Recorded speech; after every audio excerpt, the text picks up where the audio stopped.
All right, another episode in the Whatever Happened to the Game live stream.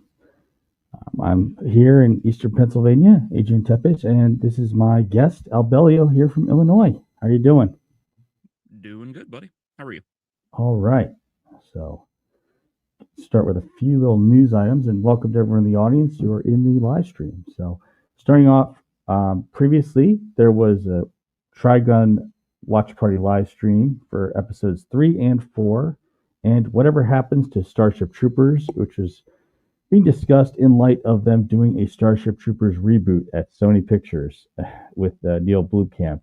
You can watch them. I'll have the links to these previous episodes in the description. So these are the last 2 weeks. And upcoming will be, we're going to talk about the upcoming video game films. It's going to be a long list to run through, but I'm only going to limit it to up through 2027 because obviously there's a video game movie hype stream and there's going to be an increasing number of them coming up in the coming years. Then the next one's an easy one, our old favorite Doom. Yeah. Should be pretty fun. So one of the bad news is that Nintendo has talked about the possibility of bricking for people who violate online rules of the Nintendo Switch. This is a risk on various consoles. If you try and jailbreak them, you will get kicked off the online functions for the Xbox and PlayStation. So, but Nintendo has gotten a lot of people angry. I don't know. I have a hard time understanding online because I grew up mostly playing video games in the same room as my friends, or in the case now, it's with my own children. So I don't quite understand it. Well, on the note of this and how there's another thing that I haven't quite confirmed, and maybe you know about it, or I just forgot, perhaps. The physical copies of the games that you purchase are not the physical copies of the games. It's actually just a key to download the game. Yes. Oh, that kills my boner. Yeah, it is. And the one case where I'm actually downloading the games is if I'm doing the emulated games. So there's a limit, which I can extend with the SD card on the Nintendo Switch first generation I have right now. But the ones that get downloaded are either the game you put the card in for, or the games you're emulating using the Nintendo Switch authorized retro console emulation. So those get downloaded, and if you do the download with the Switch card, it is on, so you can play it even if you have no internet connection. But I don't know. I don't entirely understand the online multiplayer world. It just wasn't something I do or what I grew up with. I mostly just played it multiplayer with my friends in the same living room. Mm-hmm. But and I'm also the other fine print that I'm reading here is that they shouldn't, is that they don't want you to jailbreak. Yeah, I get I get why they would want to clamp down on it as hard as they do, because Nintendo is, I mean, we've gone over this before. Right. Nintendo doesn't have copyright law and everything in the same way that we do. So they will go after all kinds of people all the time. This is why even streamers who promote the game through playing it have such troubles. And I get why they would want to then protect, their systems. But realistically, they're not like, man, like these last two steps are very difficult for me to want to purchase a Switch at a Switch 2 at this point. Yeah. Like I was considering streaming Metroid, the whole Prime trilogy in particular, because I was hoping maybe in the near future I would get the Switch 2 to do Prime 4. But right. I'm not gonna do anything with my system, so like I have no fear of it getting bricked. It really irks me that you don't actually own the games. It's yeah. like It's not like that Nintendo one Wii. pisses me off to no end. It's not like Nintendo Wii. Like I still own a Nintendo Wii. I put the discs in, I play it. Now, Yeah, of course, the online function for the Nintendo Wii is gone because it's obsolete. It's very obsolete, but I still play the discs in it. Mm-hmm. So yeah,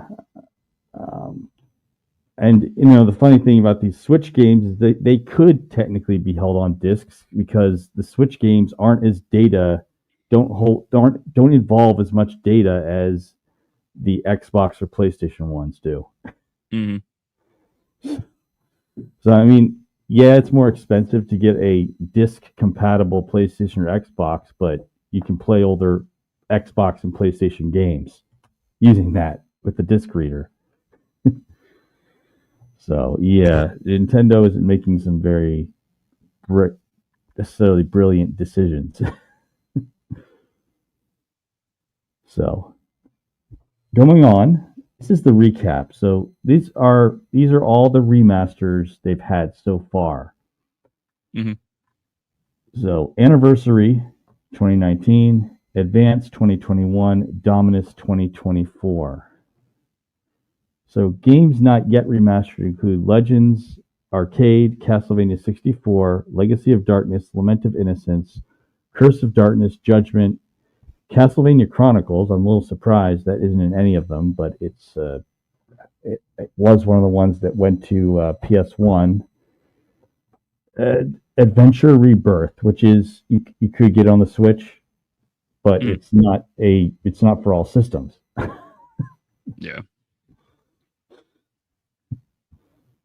So that's what we have so far. Most of them are the ones that were 3D, and again, it's probably similar at issue because they're on PlayStation systems.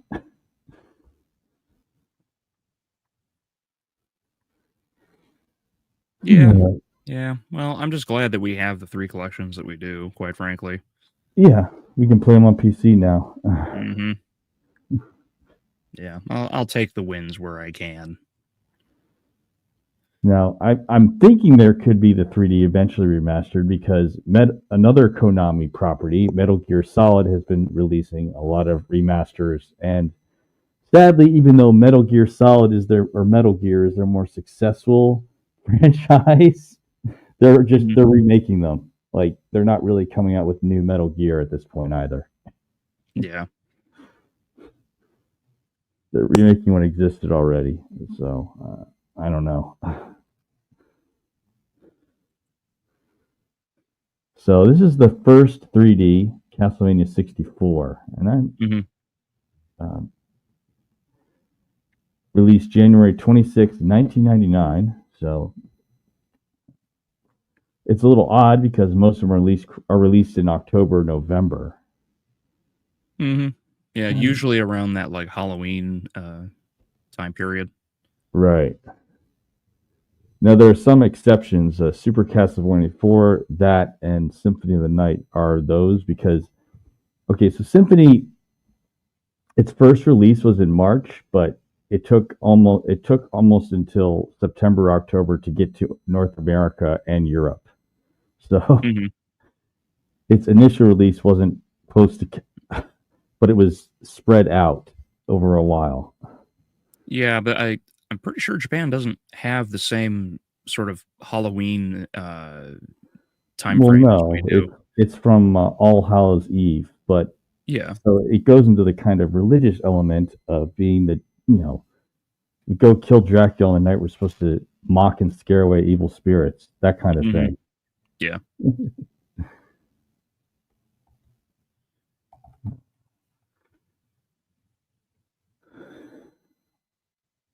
All right, I'm getting this set up, but we can take a look and comment on 64 in a minute. Mm-hmm.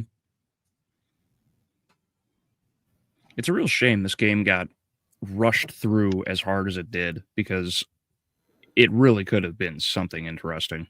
Yeah, there was a big rush because they were coming to later times on that generation, and the other thing is there were already some successes.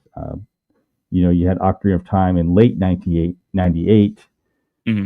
You already had Croc Mario 64, so more or less you had some other cases where you had a head start on you. Yeah, and the fact that they didn't they like did not know at all how to do anything in 3D. That must have really driven them nuts. It did. Like I'm pretty impressed by how well of a job it is, considering how quickly Mm-hmm. the development cycle was. But Oh yeah.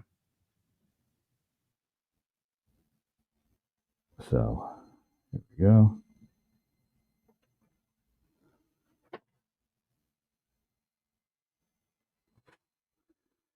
Konami Computer Entertainment Kobe. And thanks, Kawhi, by the way. But I do like the intro for this. It was starting with a variation on Divine Bloodlines from Rondo.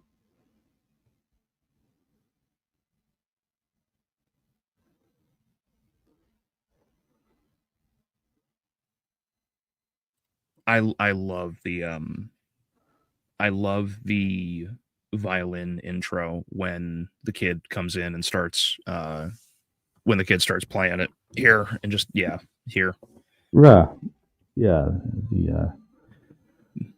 It's a great way to start it, and it's foreshadowing and teasing you all at the same time. Mm-hmm. So here is where we kind of begin. I'm going to skip to at points, but the interesting part here that changes slightly is that you can also use use the sword on your belt.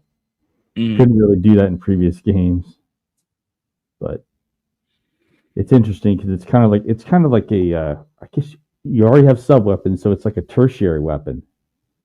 If someone's getting close, you could just pull it out, take a swing, and not have as much intermittency as your whip. Yes, it's much quicker than your whip. But that's range. That and some of the interactive mechanics. I mean, brand new game, but similar to Ocarina of Time to do things like hit the seal on the door. Yeah, I understand why people actually really hate the idea of the seal on the door because there's no proper indication that you need to attack it. Yeah.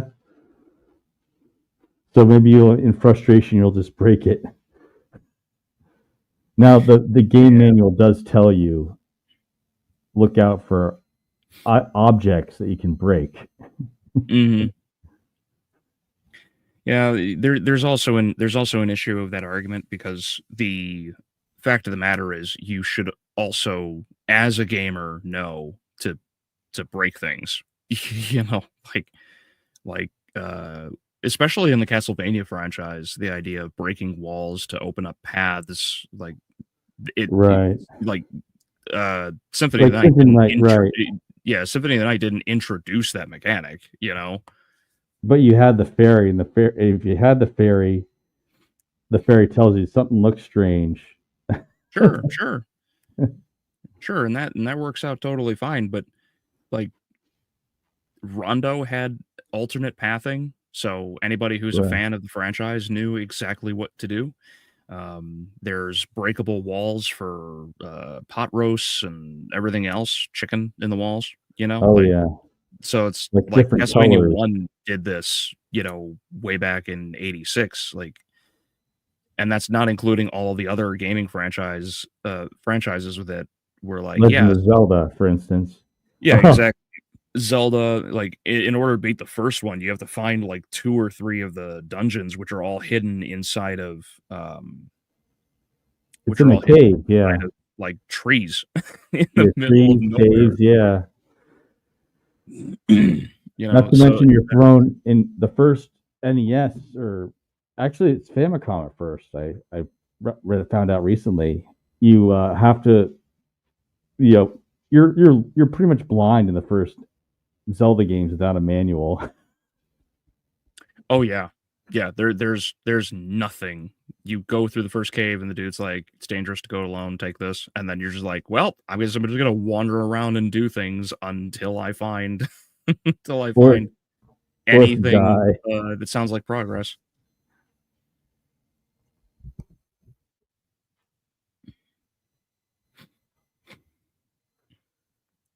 Hey, good morning, Alex. How are you doing?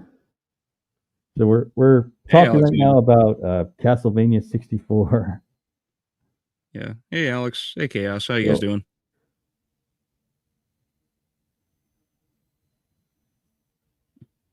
oh, but the one thing I do enjoy is how this game takes the mechanical traps from side scrolling and puts them into a, you know, a 3D environment. So I was going to Yeah, go to the yeah. tower climb right here just to show it. Mm-hmm.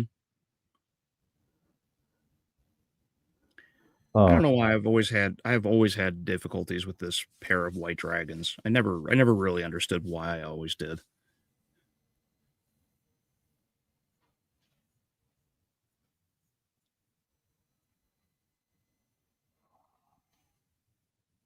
But yeah, so I would love to see this game in the 3D collection. Frankly, I think the whole 3D collection should have like every oh, game that was 3D, I shy wish of the the Shadow franchise. no, I wish the emulation for the Switch had this in the N64 games.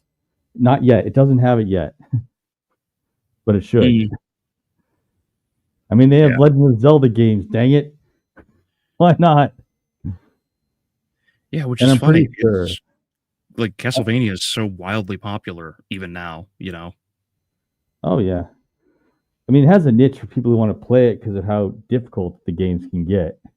Hmm. But I guess that's true with Legend of Zelda at times too. But I think part of it's the fact that it has to do with, it being like Legend of Zelda is a very much a Nintendo product always. Yes. So I don't know. I'm betting when Switch 2 does the downloadable GameCube games on the store, what they're going to do is that one of the first ones is going to be either Wind Waker or the Master Quest version of Ocarina of Time. Hmm. I'd be surprised if that wasn't among the first. That and Mario Sunshine. I I don't think Sunshine was actually on the list. Am I wrong about that? I No, know I'm going to go look and see what they're promising for the GameCube part on Switch 2. But Mhm. but it won't be long. I mean, the main focus is things that Nintendo really has the solid hard dead to rights on the game for distribution. Mario is that way. Legend of Zelda is hard dead to rights for Nintendo. Yeah. So this is it. You got to watch out for those guillotine blades if you can. Yeah, it's just the Shadow Temple all over again. Yeah. Angry Video Game Nerds said this game was terrible because of the controls and speaks in rhymes to tell you what to do. I had less of an issue with the controls compared to the camera angles. Like here is one of the best parts for camera angles in the game because it's following you from behind. But later on, when you're in an open, say, arena, the camera angles can go all over the place. Yeah, I get what Nerd is talking about when it comes to controls, because the controls are not as intuitive as they could be, especially in the case of like grabbing ledges and whatnot. But I don't know. I also don't think that the Wii has bad controls. I never had any issues playing any like old Wii games with the Wii motion. Never had any problems. I like. I always thought, like anytime it comes to controls and people saying controls are bad, I always take that with a grain of salt. I don't know. Maybe it's because I have a few years of experience with this game, but I don't have the same issues a lot of people have. Right. And not only that, but after this one, you have the 2 joystick system, even for the GameCube, where you had the yellow C stick and the directional stick on the other side of the controller. Xbox did that. PlayStation did it with their analog mode for PS2 and so on. So, the N64 kinds of controls, they got, they were once in a lifetime thing, and then Nintendo said, "Nah, let's just do what everyone would be familiar with, and follow our competitors' lead." Yeah, and Nintendo's not exactly the brightest. They're not exactly the brightest when it comes to certain decisions. Right.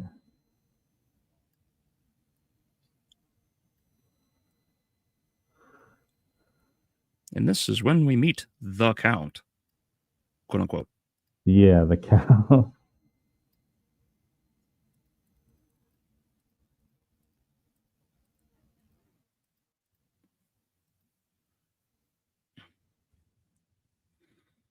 All right, so I'm going to just try and get to something that shows what I'm saying about when it comes to camera angles, because that was the part that really irritated me. Well, the behemoth with the full body, that boss battle irritates me. Here it is. See, this is when they finally show a behemoth that isn't half a body, but has a whole one. But the camera angles are perhaps the most annoying part of this.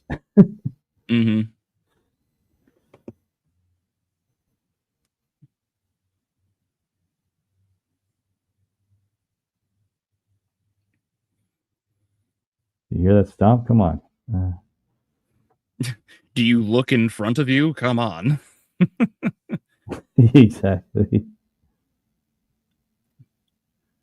Yeah, and I know the 64 is like infamously rough for its camera angles. Yeah. But to be fair, I don't know if anyone has ever gotten a camera so correctly that no one has ever had qualms with it on some level. Right.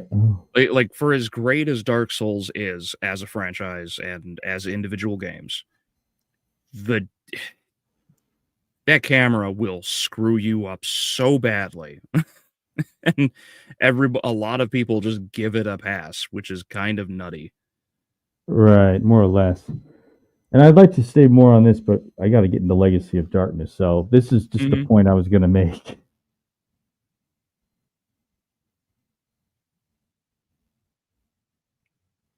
Nintendo and Sega were very innovative back then. Even now, most companies copy their tech, and Nintendo was actually the first company to do virtual reality. Yeah, the Virtua Boy. I remember that. But I mean, I saw it. It's not exactly virtual reality. It's you looking into playing a game in the first person through the goggles, like tennis, or was it tennis or ping pong? They have where you're looking into the headset. I'm pretty sure it was Wario Tennis. Yeah. Oh, Wario tennis. Okay. Yeah. But I mean, they tried. That's what I'm going to say. They tried. I kind of preferred, Twilight Princess because that's, using the stick in one hand and the nunchuck in the other for controlling your motion, and using swings of the stick to use your various weapons in the game or items. But I don't know. I prefer that to sticking my eyes into a headset. So, yeah. So this one, as we went into, yeah. I mean, Sega had an interesting way of doing things. They had the 32X add-on just to keep their old Sega Genesis going with the add-on. I don't entirely blame them. And the other thing is, a lot of people got annoyed by Sega game music compared to Nintendo music, which is a little grating on the Sega side. Yeah, Sega Genesis. Yeah, the only thing that the Sega had over the Super Nintendo, which was made in competition with the Sega because the Sega came out in response to the NES. The only thing the Sega had better than the Super Nintendo was its memory. That's it. It has inferior color range. It has inferior sound chips, music, all of it. Like everything else about the Sega is actually inferior. The only reason it was as popular as it was because it could run certain games smoother because of memory. That's it. Right. I mean, it felt a little more normalized by the time you got to Saturn and Dreamcast, but by then they were suffering in the aftermath by that point. Yeah. I mean, a lot of the Sega games ended up being on Nintendo consoles, like such as GameCube, because of how short the Dreamcast lasted.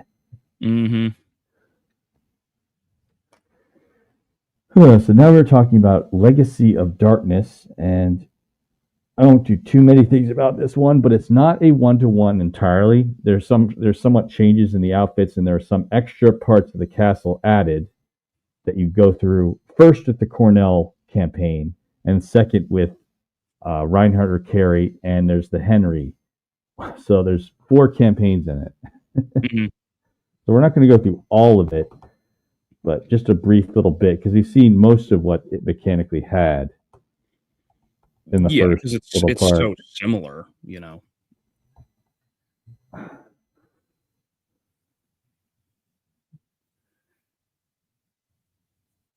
Yeah, kind of a shame Cornell didn't make it to the main timeline, but it is what it is, I guess. Yeah.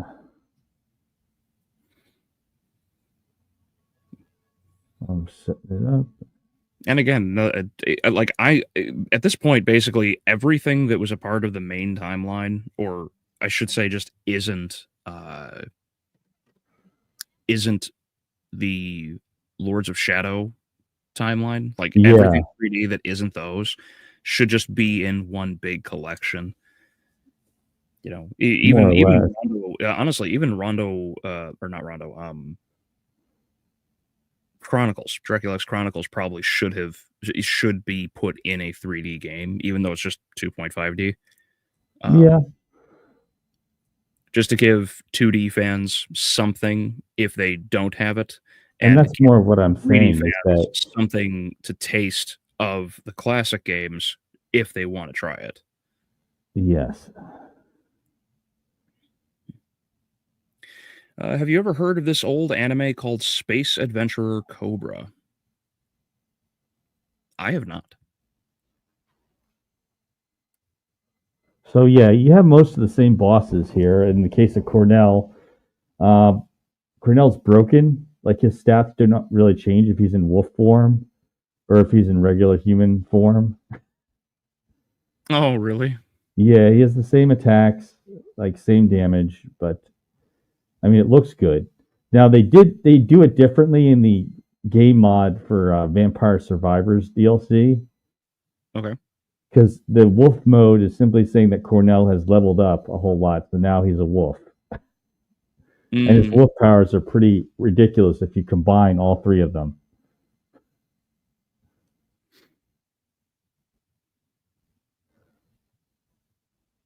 This is more or less Cornell in his wolf mode. And Castlevania Lament of Innocence was pretty good. Yeah, everyone keeps saying that. It was a prequel for what it's worth.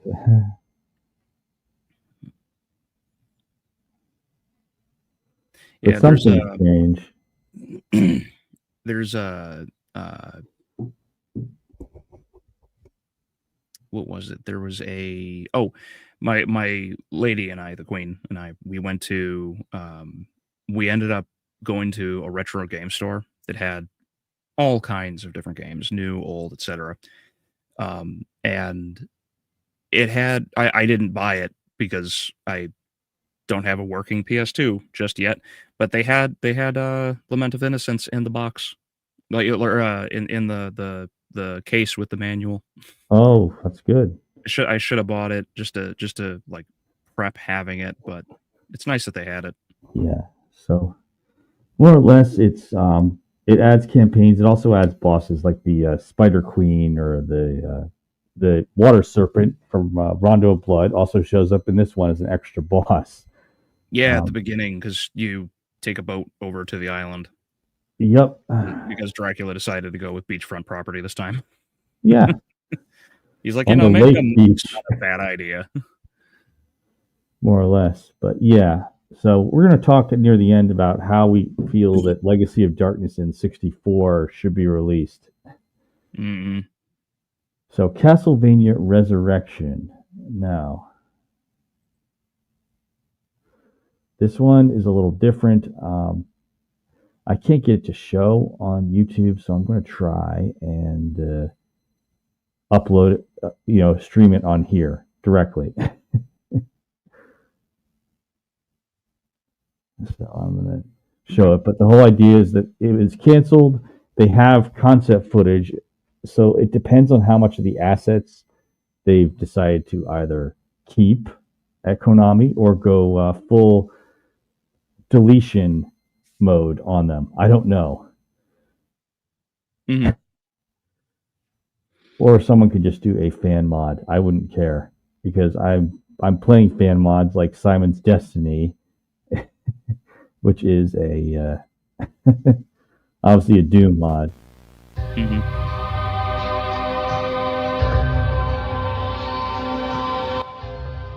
So this is just quick previews, and you're playing as Sonya in this one. You can play as, you're supposed to play as either Sonya or Victor. Similar to the idea that you could play as either one or the other in Castlevania 64. Mm-hmm.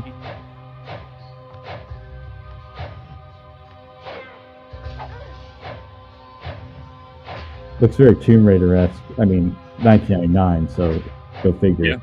Yeah. I like how it looks.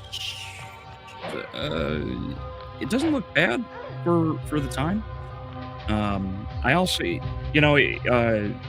really like the details on the textures, the skins for the terrain and everything. If somebody, I'm sure somebody might have it somewhere in the internet, but it would be cool to see somebody doing a fan mod of this in the same way they did it for Resident Evil 1.5.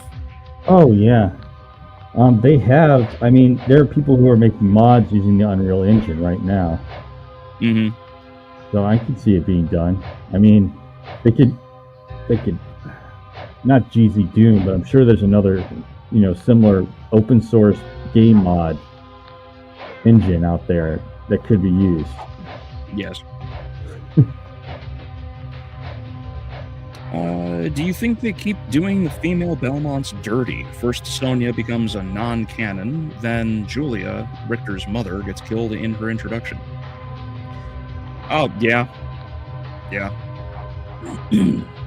Which is funny because it's not like Castlevania has ever really done its female characters dirty. They just, it's like Julia being decanonized.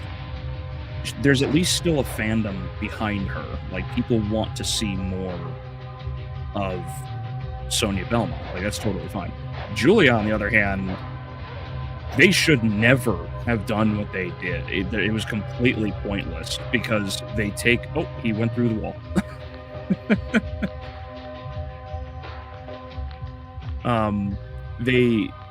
What they ended up doing with Julia was infuriating because ultimately it doesn't actually lead to anything.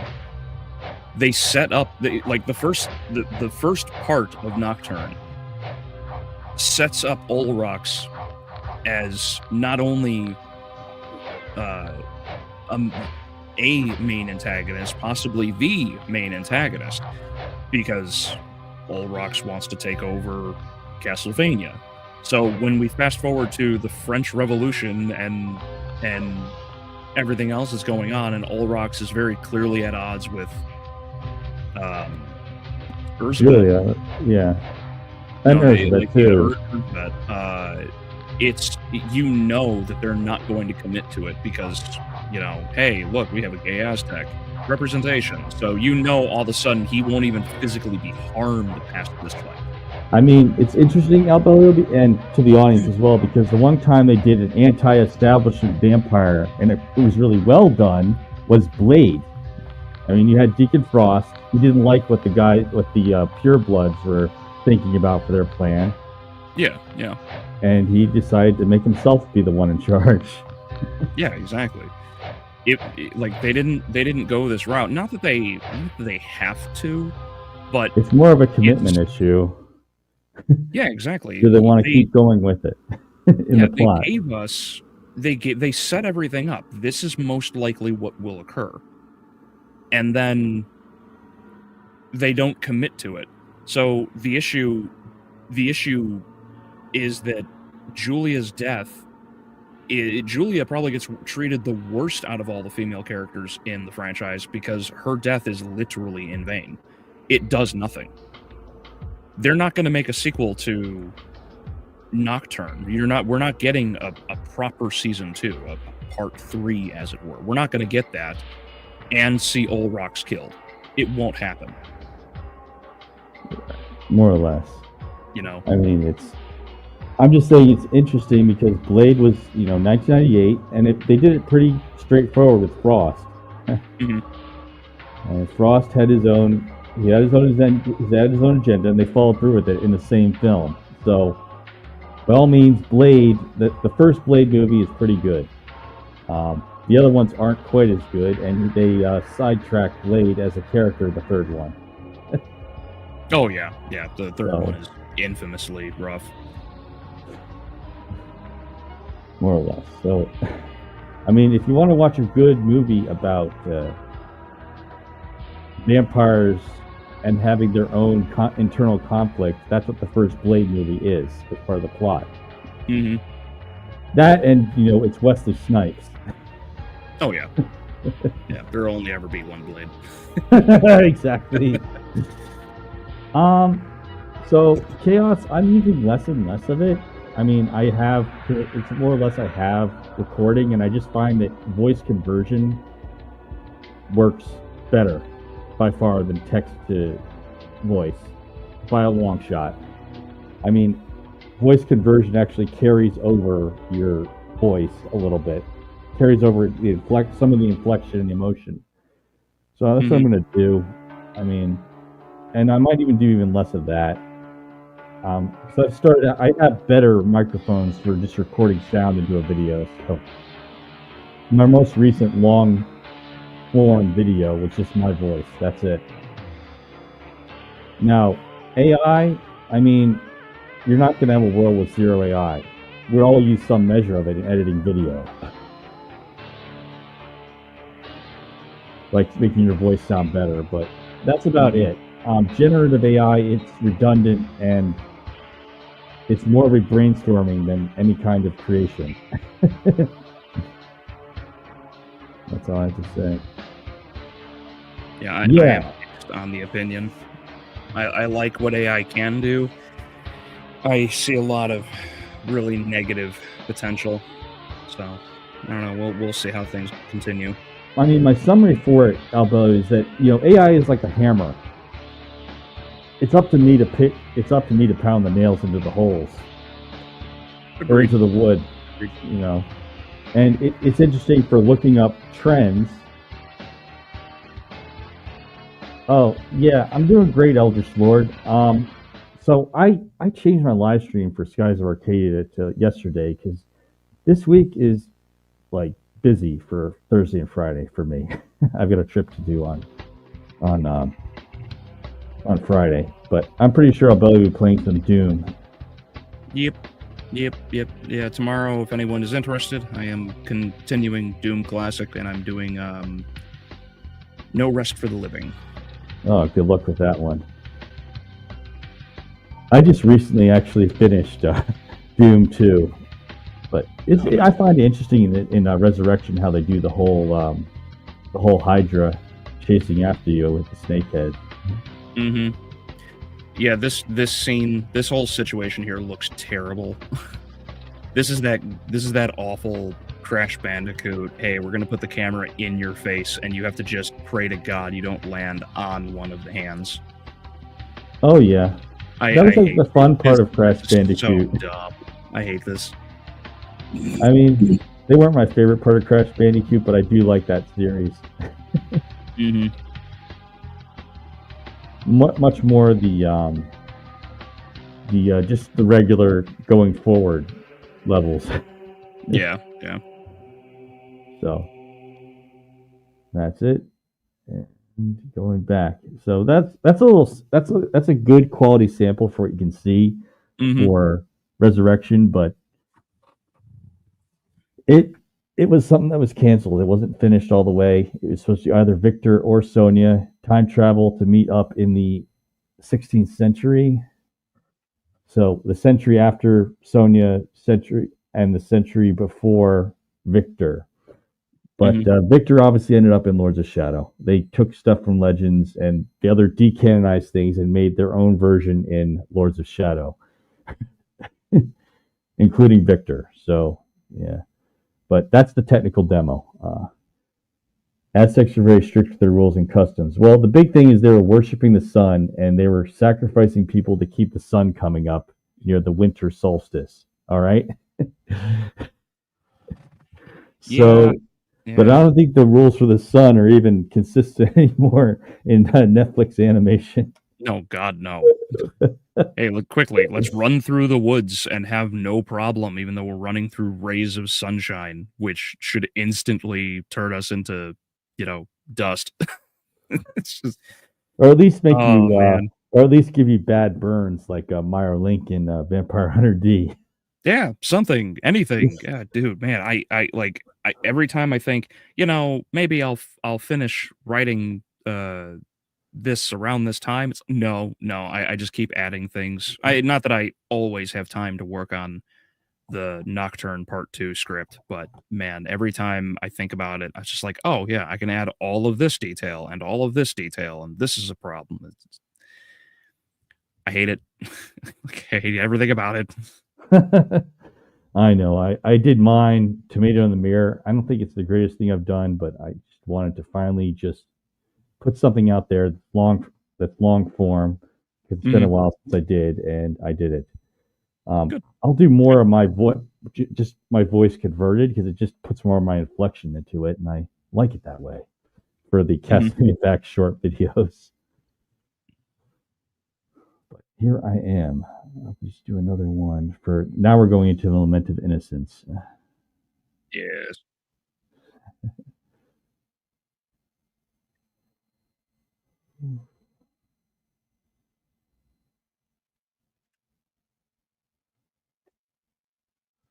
Perhaps my favorite song in the game is Going to the Laboratory. Okay. a lot of old like 80s, 90s music vibes.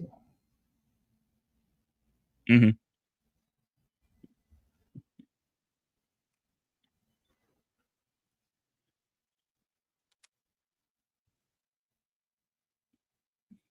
But yeah, so this one they do some of the mechanics that you get in side scrolling, but not quite.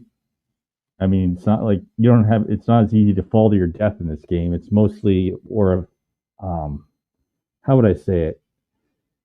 Not Final Fantasy because it's not turn based, but like Devil May Cry maybe similar. I mean, it's a Well, similar time frame. this game basically established DMC, right? Or do I have that reversed? Well, they were coming out with their early Devil May Cries at the same time as these 3D Castlevanias.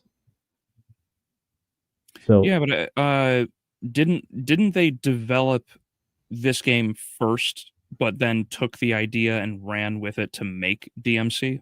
Or and this came out after DMC, or do I have that reversed? I thought Devil May Cry was more along 2002, but the mechanics in this one they add to the game, which they use many times after this, including Lords of Shadow, are the perfect block, lighting yourself up, which was something you could do in both Rondo of Blood with the Holy Flame technique. You could use it in Rondo of Blood and in Legends.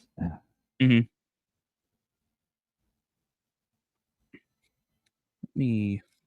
First Devil May Cry. First game. Let's see.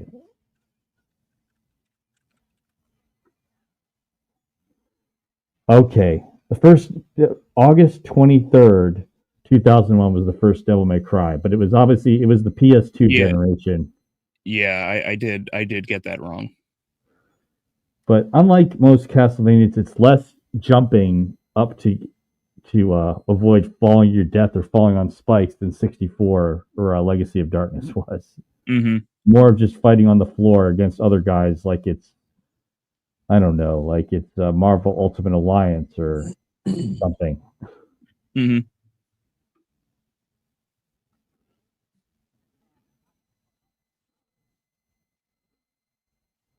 So now we go to Curse of Darkness.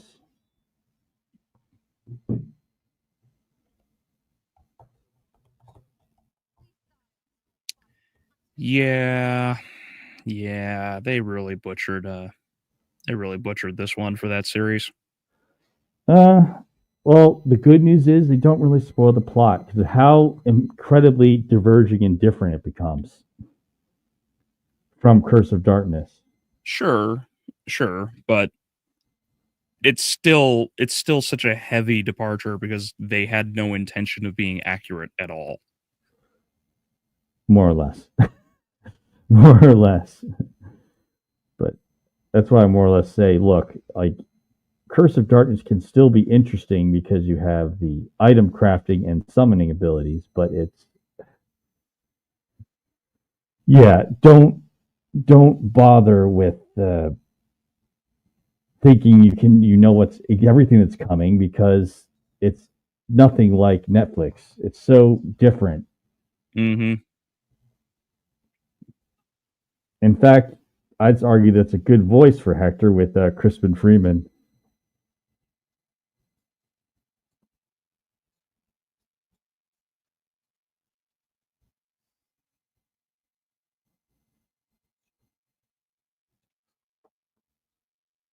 You know, it's kind of funny. The PS2 game, like as a PS2 game, doesn't look terrible. No, this is actually later. This is Halloween 2005. Mm-hmm. So it was not right early in the PS2 time as Lament of Innocence was, but almost 2 years later.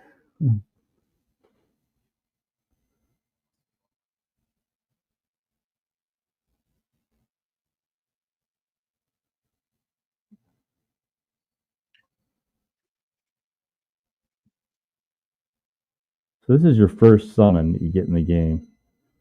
but that's more or less what you do. But no, you're no longer a whip wielder as Hector. You're mostly just a melee weapon wielder at this point. Well, I mean, you're a sword wielder. You're still a melee. Right. But you also get spears and, mace class is also axes, so that much.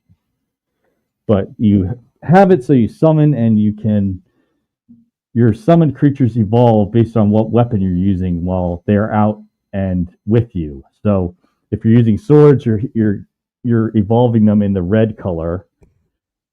The special is white. The the fist weapons are yellow, and green is the spear weapons. So you have different kinds of evolutions they can take depending on which kind of weapon you use while you have them summoned with you. I do like that. That is interesting.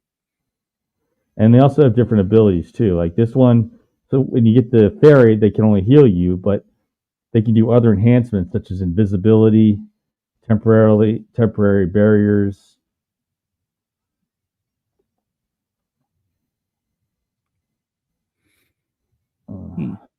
I do like how that evolution does work.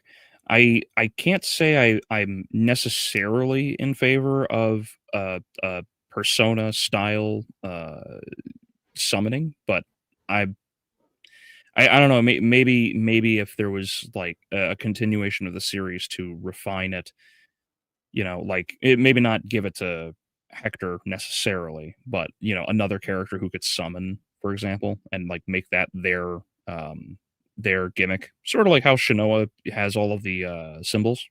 Yeah, definitely. Or glyphs. That's right. Glyph. Thank you. Man. That's glyphs, right? I mean, you could do something that runs on like glyphs. You just have to think about how you'd run it in 3 dimensions. The first true inspiration for Devil May Cry was Rising Dan Samurai Gunman, which was released in '97 for the PS1. Interesting. Never heard of it. Yeah, it's similar to how Bushido Blade is hardly ever known, but it's the most realistic sword fighting game because one hit kills you in that one. Yeah, I forgot like how extraordinarily hard that game was, because I have the first Bushido Blade for my PS1, and man, I forgot how hard that was, because you're just like dueling and then you get poked and your character starts limping or they can't use their arm and you're like, well, I forgot. It's just like trying to do stealth in the original Tenchu. Like, good luck. You get caught, it's over. Well, it's a grown-up Assassin's Creed. You better sneak or else you're gone. They did Hector dirty. Oh yeah. They turned him into a complete and utter wimp. So, what is next? Oops. Castlevania Arcade. So it's a rail shooter. It's not truly 3D. It's where you're looking at the screen and attacking what you see in front of you. If you see the stick. That's a control stick they used for it. Kind of like similar to the Wii, but it's on a cord from the console. So not quite as good as the wireless for the Wii. But that was another one that was in the time frame. And then there's Judgment. I don't want to talk about Judgment, but it's there. Judgment should absolutely be a part of that collection. Yeah. I mean, it's not like, they did do Kid Dracula in one of them already, or Haunted Castle. So I mentioned that because Haunted Castle was originally an arcade game.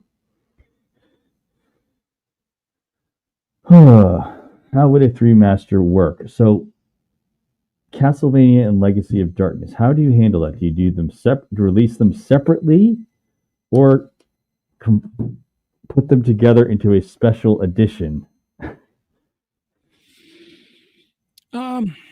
I don't see, because of how small 64 games are, I don't see a reason why you couldn't have them as just two separate games to give the original experience.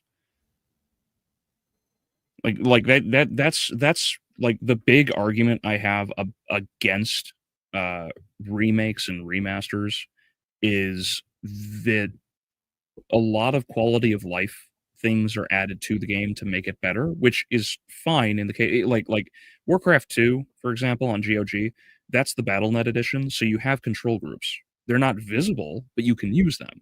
And that works because it's a little quality of life thing that actually improves the speed of the game, and players can, transfer more of the newer knowledge to back then because you still have to manage certain things. If they did like a special combined edition of this one, that would be my fear, is that they change a lot of the things retroactively and it might not necessarily work. Um, so I personally would want to see more of the original experience in that regard. Yeah. I mean, the way I see it is, we've seen the Dominus Collection, the Advance, and they do it as this setup. So, do you want to? Which one of these games do you want to play? And that's not new. That's similar to previous remastered collections. Mhm. Even the recent Command and Conquer remaster, which I got last year, and it's interesting. It's like choose your game. You want to play Red Alert? You want to play Tiberian Dawn? Yeah. What is your idea for bonus content in this collection? Oh, for me, I would like to see. I would like it if they could have saved behind the scenes features as special features. They've done it in a number of the more recent remaster collections, such as Metal Gear, where they have interviews with the development team on how they made Metal Gear Solid, Metal Gear Solid 2, and so on. And if they're a good, thoughtful company at Konami, they would at least have some archived footage and they would release it, to say, okay, this is what was going on when we made Lament of Innocence. This is what was going on when we made Curse of Darkness, and so on. Yeah. Okay. Yeah, it would be nice to have that GameCube, PS2 era of bonus content with interviews and everything come back. Oh yeah, that was a fun thing to get off the games. I remember playing. I do remember playing James Bond: Everything or Nothing from 2004, and they had a whole line of video where you got to see the various people who voiced the characters and some of the behind the scene motion capture they did for Willem Dafoe, Heidi Klum, Pierce Brosnan, and so on. Mm-hmm. It'd be interesting if they had some, various footage like how they were voice acting their lines.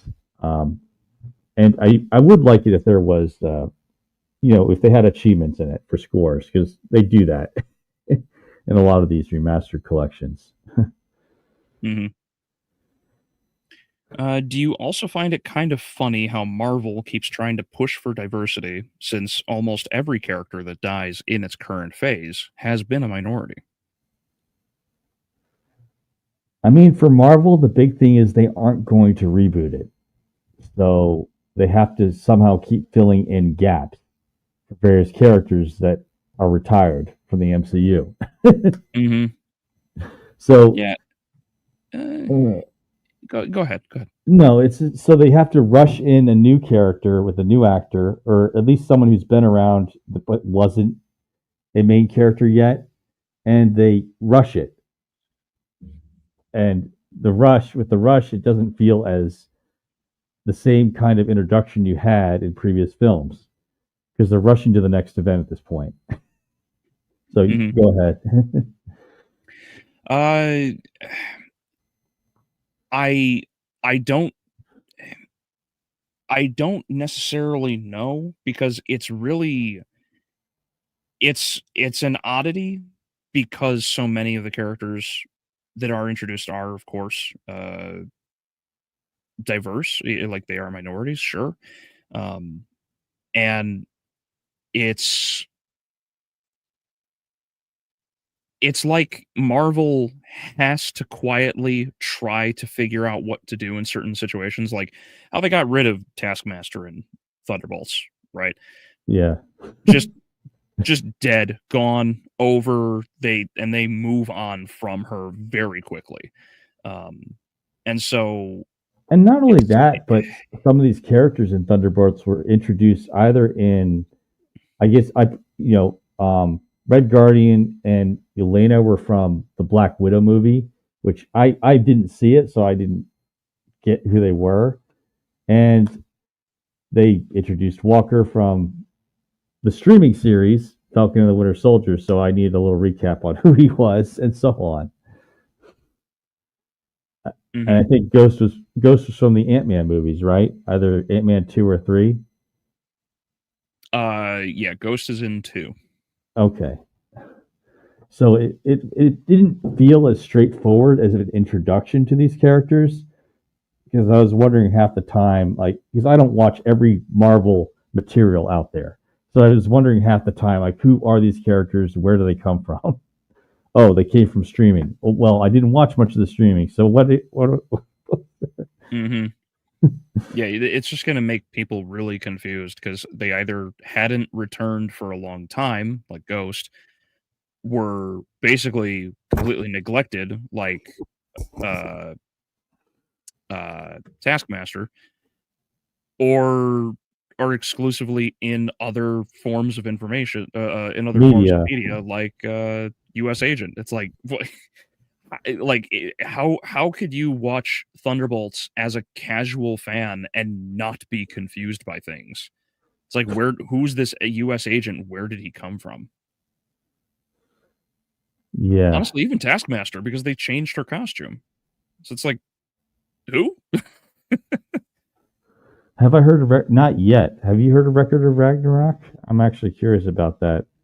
It's an anime on. It's available on Netflix. I'm sure you could find it elsewhere, but it's basically it's gods and heroes of mythology fighting humans of mythology. So, like Leonidas and Mitsurugi and other just famous individuals from humans from throughout history, heroes, even killers, honestly, because like there's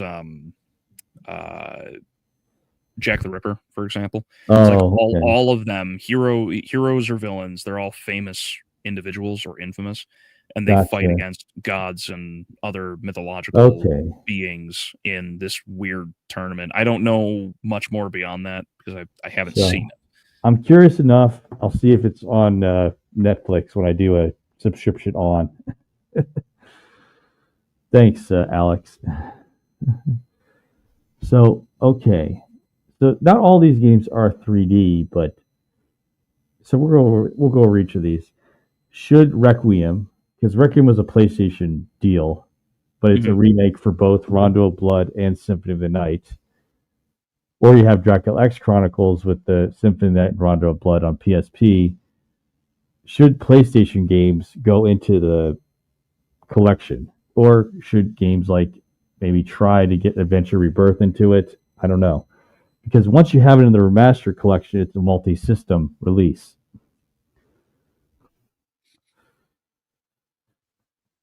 Yeah.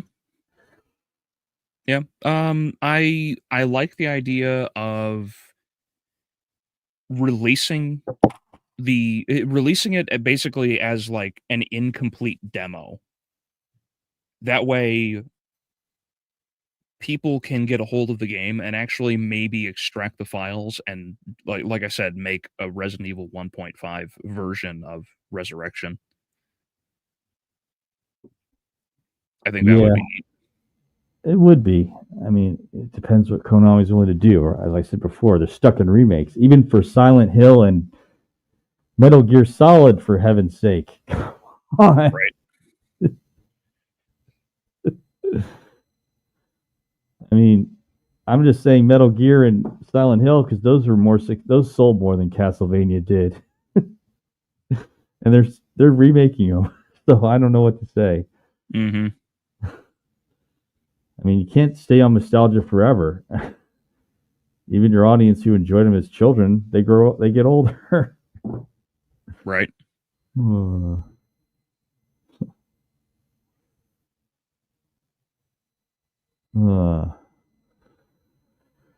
or less. So it's been interesting. I do feel that maybe put one or two out of the five that haven't been in a remaster collection yet in there, even though they aren't 3D. Like maybe do Adventure Rebirth and Legends, or do Requiem in the collection as well. So, I mean, my desire, my wish is that they just complete it. Just do the rest of them, because there aren't that many that haven't been remastered yet. Yes. Yeah, and like I said, well, I mean, I suppose the Requiem thing would be fine, because if you get you get Dracula X Chronicles, which is 2.5, it's still 3D, but it's 2.5D, so people get a taste of Classicvania. Of course, Symphony would make it way more valuable, but I don't know if you would want to go through and put Symphony in there, because if you save Symphony for like an Igarashi collection or something, like I don't know, maybe I'm just wrong. Maybe you do put it in there as the Requiem set, because It's tough, Albeleo. I don't know where else you put that, because Dracula X Chronicles would come with Rondo of Blood.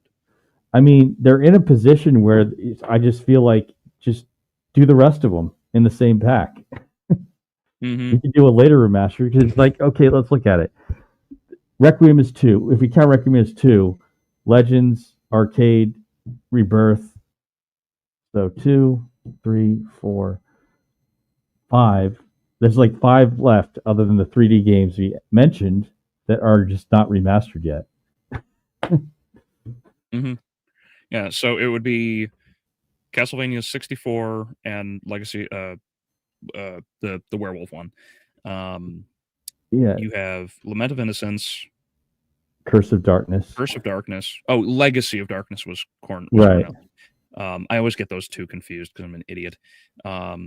Judgment, the Incomplete Resurrection, and then I guess the Requiem set. You know, it would actually it would not only make it the biggest collection just by sheer volume of data.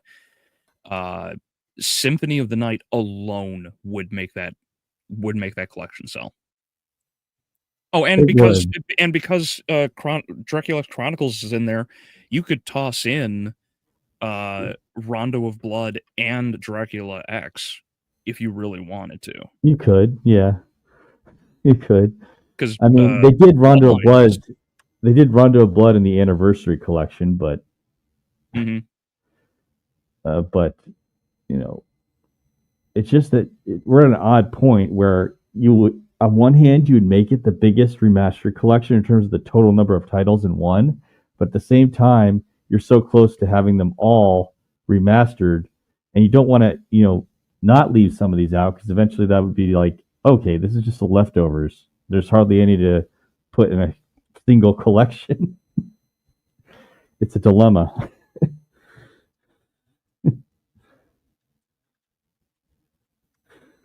Yeah, I don't know, like, because the only other thing I could think of would be to put Dracula X, Rondo of Blood, Dracula X Chronicles,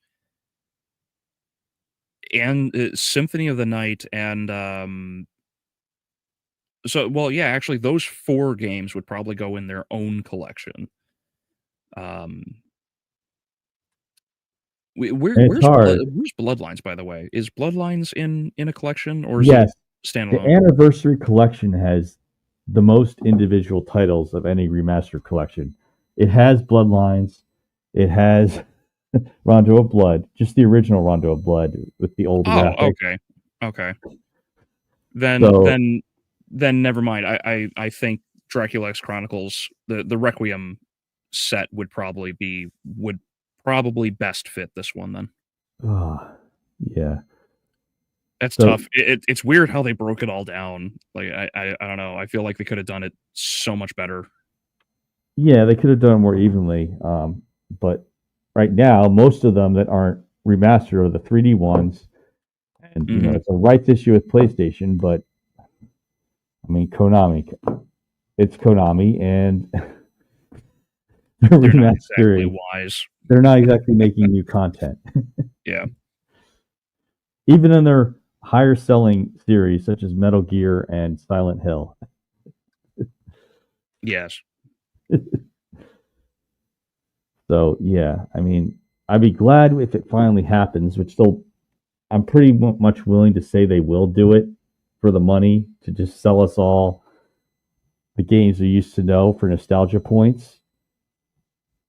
That's their Mhm. pattern so far. It's just it's how because they've done it so unevenly in terms of the titles with each remastered collection that it's either I want it to be the rest of them in one pack or you'll be left with like two or three that aren't remastered. So those ones look like the rejects. Mhm. But either way, I really look forward to it being available on multiple platforms, including Steam. So it's quite the conundrum and it's quite the dilemma as it's left. So coming up later, talking about video game movies next week, going through all the movies that they're coming out with in theaters up until 2027. Boy, did I ever call that one too. Uh, That video games were going to become the next thing after Marvel died. well, I mean, think of it this way: you have Sony Pictures. They've got copyright or film rights with a lot of video game IPs. You've got Mhm. Universal. They've got the rights to Mario. Paramount has the rights to Sonic. I'm trying to. Oh, Warner Brothers has the rights to making Pokemon movies. So it's a perfect storm, and you know they're all competitors of Disney. So wait, who distributed Minecraft? Because they got a decent amount of money off of that one. Let's see. Oh, I don't Take a remember. let's see. Minecraft. Let's see. Who is it? Minecraft movie distribute. Oops. Warner Brothers. So Warner Brothers got a lot of money on Minecraft as a movie. It depends on how much that makes up for the many losses, but they did. So Warner Brothers has Pokemon and Minecraft for making films, Mhm. and Sony is doing a cooperative effort with Nintendo to make Legend of Zelda. So Universal doesn't have all the film rights for Nintendo IP, Mhm.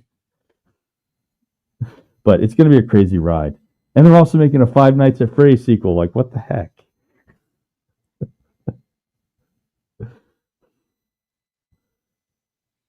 But yeah, and we'll also talk about classic Doom after that at some point. But Yee. everyone, hope you have a wonderful day. Be signing off, and